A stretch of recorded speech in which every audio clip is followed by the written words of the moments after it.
Hello guys, कैसे हो। राजस्थान में एक और नई भर्ती की जो शुरुआत होने जा रही है। सबसे बड़ी भर्ती है राजस्थान के अंदर, जो शिक्षा विभाग के अंदर आने जा रही है। ये भर्ती राजस्थान लोक सेवा आयोग द्वारा अजमेर द्वारा करवाई जा रही है, जो कि वरिष्ठ अध्यापक सीनियर टीचर, किसकी बात कर रहे हैं अपने, सीनियर टीचर के कुल मिलाकर इसमें 347 पद। पद तो कमी है हालांकि, लेकिन 347 पद है, जो एक आपको मौका है, आपकी तैयारी करने का एक अवसर मिल रहा है आपको। ठीक है, क्योंकि अभी फिलहाल कोई वैकेंसी नहीं है, तो इसका मतलब नहीं है कि हम बिल्कुल फ्री बैठे रहे घर पर। ठीक है, इसके लिए आपके सबसे बड़े ऑप्शन है कि अगर आपने ग्रेजुएट प्लस बीएड जो भी है वो कर रखी है, तो क्या कर सकते हो आप, इसके लिए आवेदन कर सकते हो। देखो, इसमें ये पद है, अलग अलग विषय के अलग अलग पद दे रखे हैं। इनकी अपन बात करते हैं, कुल पदों की बात करते हो 347 पद है। कितने पद है? 347 पद है। ठीक है, इसमें वेतन भत्ते की बात करेंगे, वेतन कितना दिया जाएगा, मासिक व्यय कितना हो जाएगा। एक सबसे इंपॉर्टेंट बात इसमें ये लिखी है, नोट के अंदर लिखी गई है कि अगर कोई विद्यार्थी जो जनरल से फॉर्म भरना चाहता है, तो फिर उसको क्या, उसको अपनी कैटेगरी से फ़ायदा मिलेगा या नहीं, या फिर कोई विद्यार्थी अपनी कैटेगरी से फॉर्म भरना चाहता है, अगर वो जनरल फाइट कर लिया तो उसने क्या फ़ायदा मिलेगा या नहीं मिलेगा, इस बात पर सबसे ज़्यादा चर्चा करेंगे। ये गौर करने की बात है। ठीक है, ये भर्ती कौन सी है? सीनियर टीचर, जो वरिष्ठ अध्यापक होता है ना, जो कि भर्ती नियम 2014 के तहत इसके रूल फॉलो कर रखे हैं। ठीक है, ऑनलाइन आवेदन इसके जो शुरू होने की जानकारी है, ये जो भर्ती के बारे में जानकारी मिल रही है वो आज डाली गई है। कब से? ये आज से ही प्रस्तावित की गई है कि इस भर्ती का जो कैलेंडर है वो किस प्रकार से होगा, कितने पद, कौन से कैटेगरी के लिए कितने पद रखे गए हैं। देखिए, अपन बात करते हैं, सबसे पहले बात करते हैं, कुल मिलाकर बात करते हैं भर्ती के अंदर पदों की संख्या की बात मैं बता देता हूँ। पद 347 है, जो अलग अलग विषय के, नहीं कि एक सब्जेक्ट के। ठीक है, सबसे पहले बात करते हैं, देखो संस्कृत डिपार्टमेंट के अंदर जाते हैं। संस्कृत में जो कुल पद है वो 66 है। कितने हैं? कुल पद कितने हैं? 66 है टोटल ही, जिसमें अलग अलग कैटेगरी के अलग अलग है। अब देखो कैटेगरी वाइज आप देख लेना, जैसे कि जनरल कैटेगरी बात कर लेता हूँ, एक बार मैं बता दूँ। जनरल के अंदर जो जनरल है उसके 17 पद है।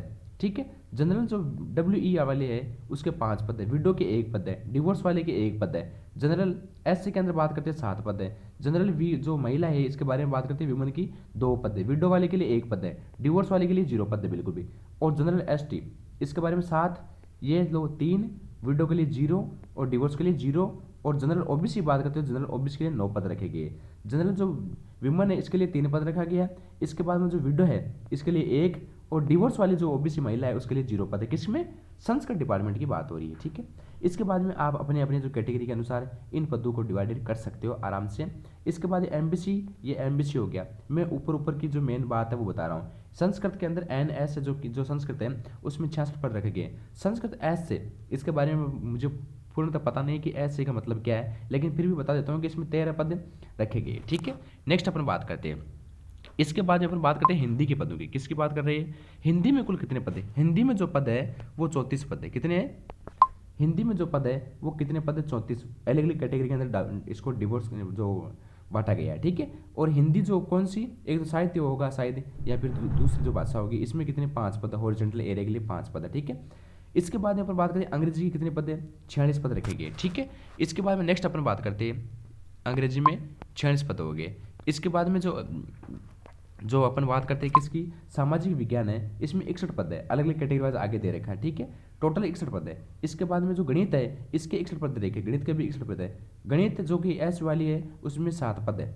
ठीक है, 7, 3, 2 और बाकी कैटेगरी के पद खाली है बिल्कुल भी। ठीक है, ये देख लो, इसमें रिजर्वेशन की बात यहाँ पर हो रही है। इसके बाद में इसमें बात करते हैं कि एक्स सर्विसमैन वाले 0 पद। इसमें देखो सबसे ज़्यादा बात तो इसमें लिखी है कि एक्स सर्विसमैन के पद 0 है बिल्कुल, SC के पद 0 है बिल्कुल, ST के पद 0 है, OBC के पद 0 है, MBC के 0 है, EWS के 0 है। ठीक है, तो इसमें जाएगा कौन फिर?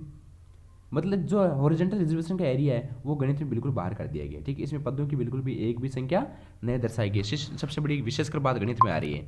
इसके बाद में अपन गणित के बाद में बात करते हैं किसकी, विज्ञान की। किसकी? साइंस की बात करते हैं। साइंस में कितने पद हैं? साइंस में 47 पद है। कितने पद हैं? 47 पद है। 47 के अंदर बात करते हैं तो इसमें देखो जो हॉरिजॉन्टल रिजर्वेशन है, मतलब कि जो व्यक्ति की जो अपंगता है, अपन बात सकते हैं, जो कुछ एबिलिटी अलग से उसमें कुछ विशेष है, तो विशेष के लिए ये पद लिखे गए। जो ब्लाइंड वाला है उसके लिए 1 पद है, HH वाला है इसके लिए 1 पद है, और बाकी जो और कोई किसी प्रकार डिजीज है उसके लिए 0 है। इसमें AWS का 0 पद है, MBC का 0 है, OBC का 1, ST का 0, SC का 1। ठीक है, और बाकी बात करें जनरल में इसमें 2 पद डाले गए। ठीक है, किसमें? विज्ञान के अंदर। और बाकी जो जो पद आपको दिखाई दे रहे हैं 46 पद है। अब देखो सबसे ज़्यादा इंपॉर्टेंट बात क्या है इसमें वो देखनी, विशेष नोट पढ़ना ये नोट आपके लिए बहुत ज़्यादा इंपॉर्टेंट है, क्योंकि आप जल्दीबाजी के अंदर फॉर्म भरोगे तो ध्यान नहीं रखो कि भर्ती आ गई भर्ती आ गई, भर्ती के चक्कर में आप अपनी सीट गवा देगो। क्या लिखा है इसमें, अनुसूचित क्षेत्र के अभ्यर्थी, मतलब जो विद्यार्थी अनुसूचित क्षेत्र मतलब कि टीएसपी नॉन टीएस जो अपन बोलते हैं टीएसपी इलाका, कौन सा, डूंगरपुर, बांसवाड़ा, प्रतापगढ़, कोटा, ठीक है, सॉरी ये जो इलाके पाली की बात करते हैं जैसे जालोर आ गया, ये अनुसूचित क्षेत्र के लगे। अगर कोई विद्यार्थी टीएसपी इलाके का है, ठीक है, अनुसूचित क्षेत्र के अभ्यर्थी गैर अनुसूचित क्षेत्र मतलब कि नॉन टीएसपी, बाकी रास्ता नॉन टीएसपी के अंदर आ गया, किसको, डूंगरपुर, बांसवाड़ा, प्रतापगढ़, जो आदिवासी क्षेत्र है इसको छोड़ करके बात करें। अगर कोई विद्यार्थी अनुसूचित क्षेत्र का है, कौन से क्षेत्र का है, अनुसूचित क्षेत्र का है, और वो गैर अनुसूचित के अंदर आवेदन करता है, सपोज करो कि मैं मान लो सपोज करो कि एक बार देखो इसको ध्यान से समझो इस चीज को, लिखा क्या है इसमें, अगर कोई विद्यार्थी जो कौन सी कैटेगरी का है, टीएसपी से बिलोंग करता है, मतलब आदिवासी एरिया से बिलोंग करता है, और इसने फॉर्म लगा दिया कहाँ से, नॉन टीएसपी से, कौन से फॉर्म लगा दिया भाई, नॉन टीएसपी से, गैर अनुसूचित क्षेत्र से फॉर्म लगा दिया, तो इसका सिलेक्शन है इसको इसी के आधार पर होगा, मतलब नॉन टीएसपी की जितनी कट ऑफ जा रही है इसी के अनुसार इस विद्यार्थी को फाइट करनी होगी।